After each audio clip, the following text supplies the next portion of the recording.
When my grandmother died, I knew her house was supposed to go to me. But my aunt, a greedy and heartless woman, forged the will and sold the house to spend the money on herself. She thought I would accept it. But I took everything she ever loved from her. When I think about my grandmother, I remember the smell of apple pie on Sunday mornings and the sound of her humming as she tended her garden.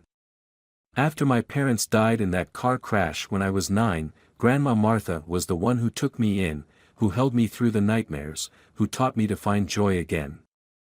"Family is everything, Jason," she would say, her weathered hands cupping my face. "When all else fails, family should be there to catch you." It was ironic that her own daughter, my Aunt Carol, never seemed to understand that lesson. The day of my grandmother's funeral was unseasonably cold for April in Virginia. The sky was the color of slate, and a biting wind whipped through the cemetery as they lowered her casket into the ground. I stood there, 27 years old and feeling like an orphan all over again. Carol stood on the opposite side of the grave, her face appropriately solemn, but I noticed how she kept checking her watch. After the service, people gathered at Grandma's house, a charming two-story colonial with blue shutters and a wraparound porch. The house where I'd spent my teenage years, where I'd studied for college exams, where I'd brought my first serious girlfriend to meet the woman who had raised me. The house that Grandma had promised would be mine one day. "When I'm gone," she told me just last Christmas, as we sat on the porch swing watching snow fall on her beloved garden, "this place will be yours, Jason. I've already arranged everything with my lawyer." I believed her. I had no reason not to. Carol cornered me in the kitchen as I was washing dishes after the funeral reception. "I'll need your keys to the house," she said, her voice honey-sweet but her eyes cold. She was dressed in designer black, her blonde hair perfectly styled, not a tear to be seen. "What do you mean?" I asked, drying my hands on a dish towel. "Well, now that Mother's gone, I need to sort through her things, decide what to do with the place." She gave me a thin smile. "I'm thinking of selling. The market's good right now." I stared at her. "That's not possible. Grandma left the house to me." Carol's laugh was like ice cracking. "Oh, Jason. I know Mother might have mentioned something like that to you, but there's no formal will." I checked with her financial advisor. "That's not true," I said. "She told me she'd arranged everything with her lawyer." "Must have been wishful thinking on her part," Carol replied. "Old people get confused, you know. Anyway, as her only child, I'm the legal inheritor." She held out her hand. "The keys, please." I handed them over, too numb to argue further. But I didn't believe her. Not for a second. The next morning, I called Thomas Wilkins, who had been Grandma's lawyer for decades. His secretary informed me that he was out of town for a conference but would return in 3 days. I made an appointment for the day of his return. During those 3 days, I drove by the house twice. The first time, Carol's Mercedes was in the driveway, along with a van from Quick Cleanout Services. The second time, there was a "for sale" sign on the lawn. She was moving fast. Too fast. When I finally sat across from Thomas Wilkins, he looked troubled. "Jason, I'm not sure what to tell you," he said, adjusting his glasses. "Your grandmother did indeed draft a will leaving the house to you. I prepared it myself last year. But when I contacted the executor after her passing, I was informed that Martha had created a new will just 2 months ago, leaving everything to Carol." "That's impossible," I said. "Grandma was in the hospital 2 months ago. She had pneumonia. She wasn't drafting new wills." Thomas nodded slowly. "That's what concerned me as well. I requested a copy of this new will." He slid a folder across the desk. "Take a look." The document looked official enough, with Grandma's signature at the bottom. But something wasn't right. "This isn't her handwriting," I said, pointing to the signature. "I know her handwriting. This is close, but it's not right. Thomas sighed. I had the same suspicion. Unfortunately, the will was properly witnessed and notarized. Contesting it would be an uphill battle without clear evidence of forgery. I took the copy of the will with me, along with a copy of the original one Thomas had drafted. 2 days later, I drove to Grandma's house, hoping to catch Carol and confront her directly. Instead, I found a realtor placing brochures in a box attached to the "For Sale" sign. "Excuse me," I said, approaching her. "Is this house already on the market?" She smiled brightly. "Yes, just listed yesterday." "Are you interested in viewing it? When will it be available for possession?" "Oh, it's available now," she said. "The owner has already cleared out all personal belongings. It's priced to sell quickly." My heart sank. "It's already empty?" "Yes, completely." The owner was very efficient. I thanked her and walked away, my mind racing. Carol hadn't just moved fast, she'd moved at lightning speed. The funeral was barely a week ago, and she'd already emptied the house of everything that had been Grandma's, everything that had been part of my childhood. I called Carol immediately. It went to voicemail.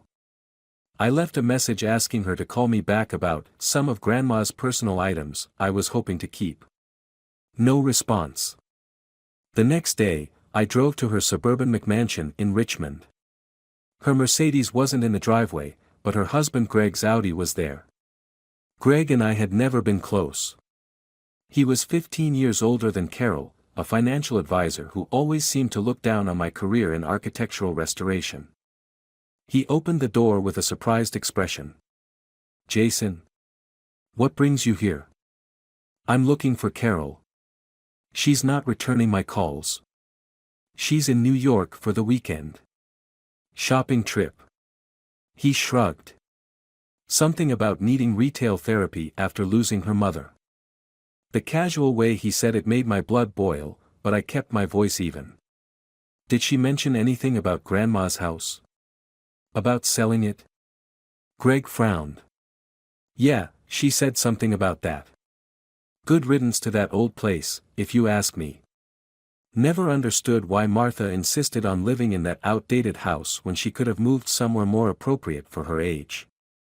"Did she mention what she did with all of Grandma's things?" "Donated most of it, I think. Or tossed it. Carol's never been sentimental about that kind of stuff." He glanced at his watch. "Look, I've got a conference call in 5 minutes. Just one more question," I said. "Was Carol visiting Grandma in the hospital 2 months ago? When she had pneumonia?" Greg looked puzzled. "Carol? No, she was with me in Cabo. We took a 2-week vacation after the New Year." He checked his watch again. "I really need to." "Thanks," I said. That's all I needed to know. As I drove away, my mind was working overtime. Carol had been in Mexico when the new will was supposedly created. Which meant she couldn't have been with Grandma when she supposedly signed it. That was something. But what good did it do me now? The house was already on the market. Grandma's belongings, her photo albums, her collection of hand-painted teacups, the quilt her mother had made, all gone. I spent the next few weeks in a fog of grief and anger. I hired a private investigator to look into the notary who had witnessed the fake will. I consulted with another lawyer about contesting the will, but the process would be expensive and time-consuming, with no guarantee of success. Meanwhile, Grandma's house sold within 10 days of being listed. According to the online listing, it went for $50,000 above asking price. I was leaving my apartment one morning when I literally bumped into my neighbor, Rebecca Chen. We'd been casual friends since I moved into the building 2 years ago. She was a forensic accountant who worked for a major bank, and we occasionally shared a pizza and beer while watching basketball games. "Whoa, sorry," I said, steadying her as our shoulders collided in the hallway. "My fault," she replied, juggling her coffee in a stack of folders. "I wasn't looking where I was going." She tilted her head, studying my face. Are you okay? You look like you haven't slept in days. Before I knew it, I was pouring out the whole story to her over coffee in the lobby. Rebecca listened intently, asking occasional clarifying questions.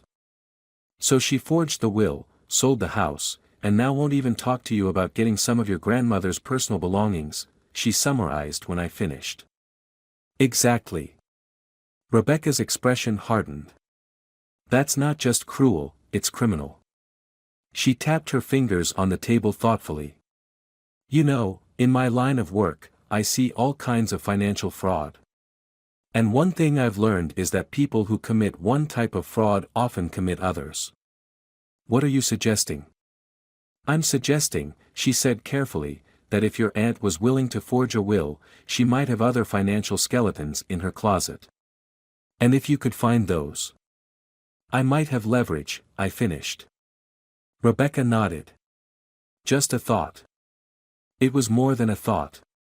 It was the first glimmer of hope I'd had in weeks. With Rebecca's guidance, strictly hypothetical, she insisted, I began digging into Carol and Greg's financial activities. I started by checking public records for any civil suits, tax liens, or bankruptcies. Nothing there. Then I remembered something. 3 years ago, at a family Thanksgiving, Carol had bragged about a can't-miss investment opportunity in a local shopping center development. She'd tried to convince Grandma to invest some of her modest savings, but Grandma had politely declined. I looked up the development company, Riverview Plaza LLC. Their website was still active, showing renderings of a shopping center that was supposed to have been completed 2 years ago. But when I drove by the address, I found only a partially constructed building surrounded by chain-link fencing.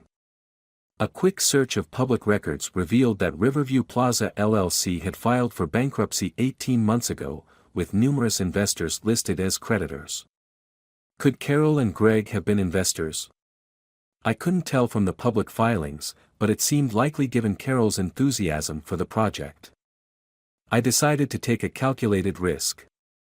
I created a professional-looking email address under the name J. Matthews, Financial Recovery Specialist. From this address, I sent an email to Greg. Dear Mr. Wilson, I am contacting all investors in the Riverview Plaza LLC development regarding potential recovery of funds through legal action against the managing partners. Please contact me to discuss your options. 2 hours later, I received a reply. I don't know what you're talking about. My wife and I were never investors in that project. Please remove us from your contact list. The denial was interesting. Why not just ignore the email if they truly had no connection? I tried a different angle. Through social media, I found that one of Greg's college friends, Martin Davis, was now a successful real estate developer in Baltimore. I created a LinkedIn profile with a vague job description in real estate finance and sent Martin a connection request, which he accepted. After exchanging a few bland messages about the real estate market, I mentioned I was considering a move to Richmond and asked if he knew anything about the Riverview Plaza debacle, as I wanted to avoid working with those developers. Martin's response was illuminating.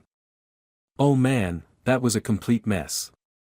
My buddy Greg lost over $200K in that disaster. His wife had convinced him it was a sure thing because her insider connection had guaranteed returns. Last I heard, they were still trying to recoup something through litigation, but I wouldn't hold my breath. Now I had something concrete. Carol and Greg had lost a significant amount of money in a failed investment, money they had likely been trying to recover. And suddenly, coincidentally, Grandma's will had been changed to leave everything to Carol, right around the time they would have been feeling the financial pressure. But I needed more. Through Rebecca's professional contacts, I managed to obtain information about the notary who had validated the forged will. Her name was Lindsay Parker, and she worked for a small law firm in Richmond, the same firm that had handled the Riverview Plaza LLC bankruptcy. The connection was too perfect to be coincidental. I spent another 2 weeks gathering information, building a complete picture. I learned that Carol had recently taken out a second mortgage on their house. I discovered that Greg's financial advisory business had been sued twice by clients in the past year for negligent investment advice. And I found out that they had recently pulled their daughter out of her expensive private school, citing a desire for a different educational environment. They were in financial trouble, and selling Grandma's house had been a quick way to get some cash. Meanwhile, the new owners of Grandma's house, a young couple named Michael and Jennifer Tran, had already begun renovations. I drove by occasionally, watching as dumpsters filled with demolished walls and old flooring appeared and disappeared. It hurt to see the house being changed, but it was no longer my house. Carol had made sure of that. Finally, after a month of investigation, I felt ready to make my move. I called Carol and left what I hoped sounded like a desperate, slightly pathetic message. Carol, it's Jason. Look, I'm not contesting the will or anything.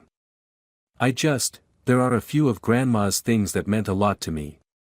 Her photo albums, especially the one with pictures of my parents. Maybe some of the Christmas ornaments we made together. If you still have any of that stuff, I'd really appreciate it. Call me back, please. She didn't call back.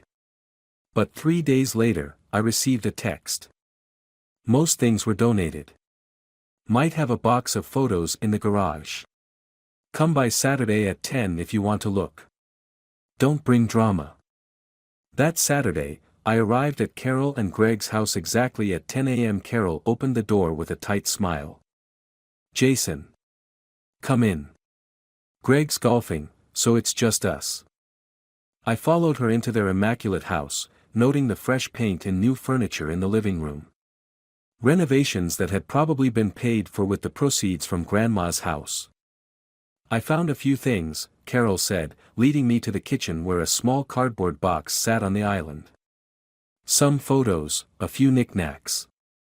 You can take what you want. I peered into the box. There were indeed some loose photographs, a couple of Grandma's costume jewelry pieces, and a chipped mug that read, "World's Best Grandma." This is it? I asked. What about her albums? The quilts? Her collection of teacups? Carol shrugged. Donated or tossed? The house needed to be cleared quickly for the sale. She glanced at her watch. I have a hair appointment at 11:30, so.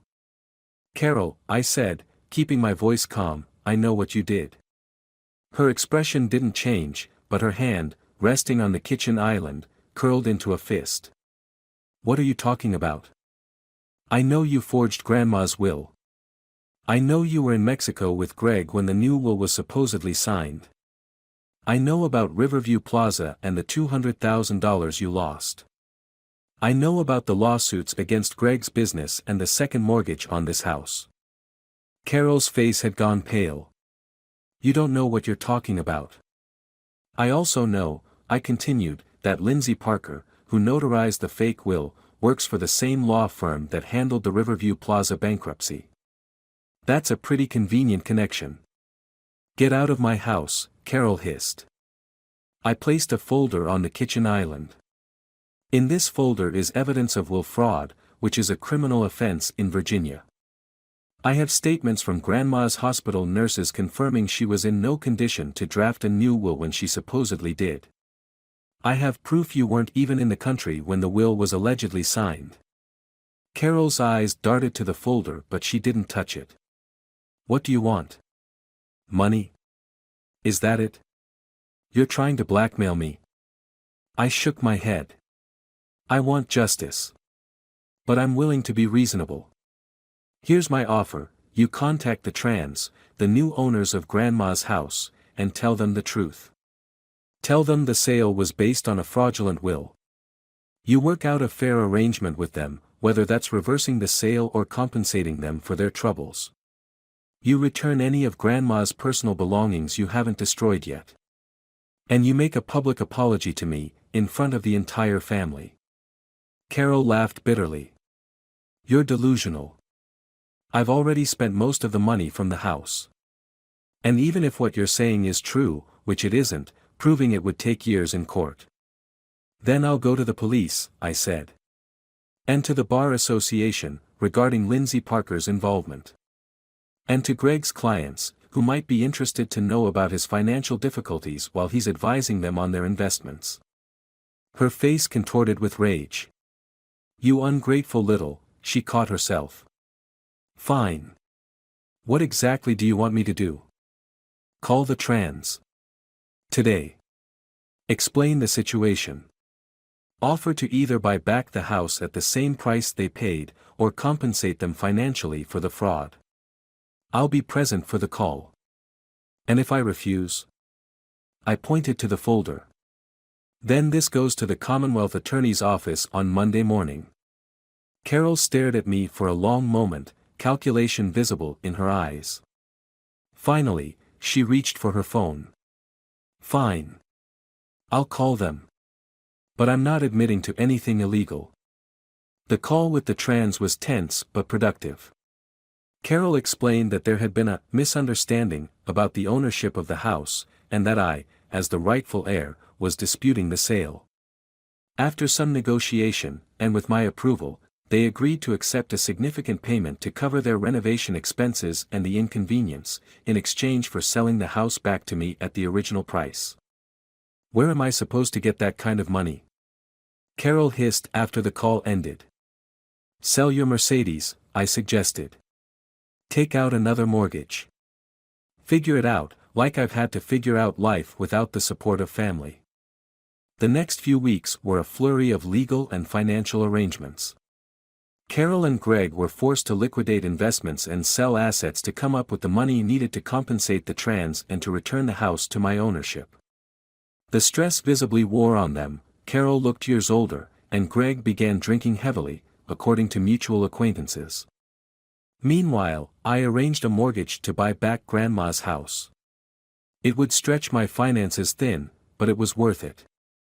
The day I received the keys, the real keys, legally and rightfully, I walked through the empty house, now partially renovated with the trans modern touches. It didn't matter.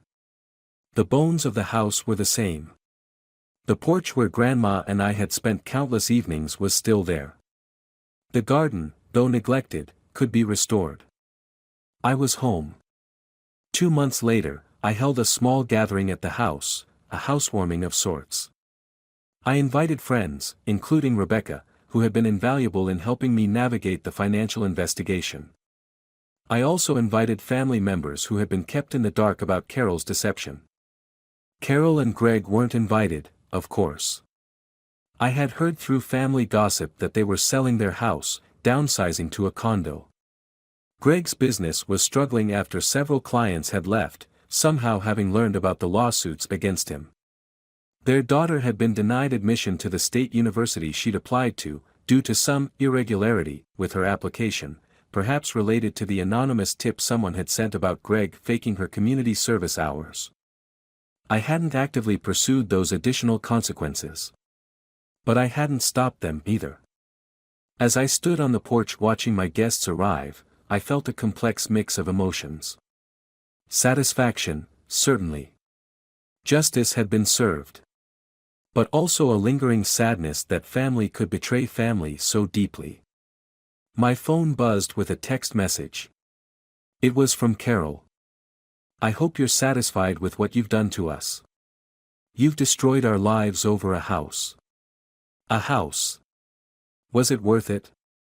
I thought about Grandma, about her belief that family should be there for each other. Carol had betrayed that belief in the most fundamental way. I typed a reply. It wasn't about the house, Carol. It was about right and wrong. You made your choices. I made mine. I put the phone away and smiled as Rebecca walked up the path, carrying a potted plant for the garden. Ready for the new chapter, she asked, handing me the plant, lavender, Grandma's favorite. More than ready, I replied, breathing in the sweet scent.